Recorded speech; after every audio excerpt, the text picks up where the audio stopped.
ยังบ่ลืมสองเฮาพากันยืนซึมอ้ายยังบ่ลืมซับโนกลางดงทั้งงัดทั้งไงน้องจนว่าให้หนักหน่อไม้บงพากันโยกขึ้นโยลงซับโนกลางดงทรงอ้ายจนเอียเดี๋ยวนี้น้องไปอยู่เมืองไทยหลายปีแล้วนออ้ายยังคอยนวลละออต้องกบสมพอข้างก็ไม่บงคิดเห็นแต่เจ้าสองเฮาเป้ากันอยู่ป่าดงกลับมาเถิดแม่อานุโนไล่โนบงยังคอยน้องอยู่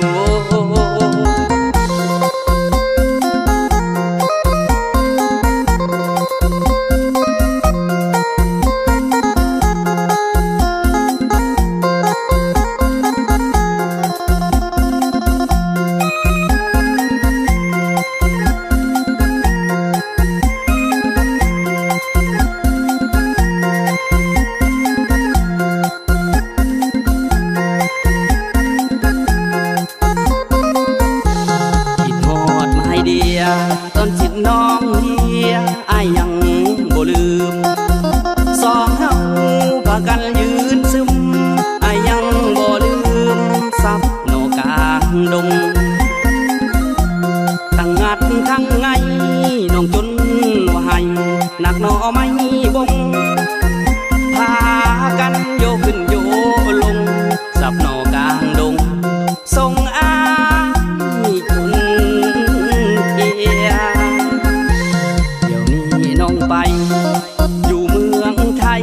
หลายปีแล้วนออ้ายยังคอยนวลละออต้องกบสมพอข้างก็ไม่บงคิดเห็นแต่เจ้าสองเฮาเป้ากันอยู่ป่าดง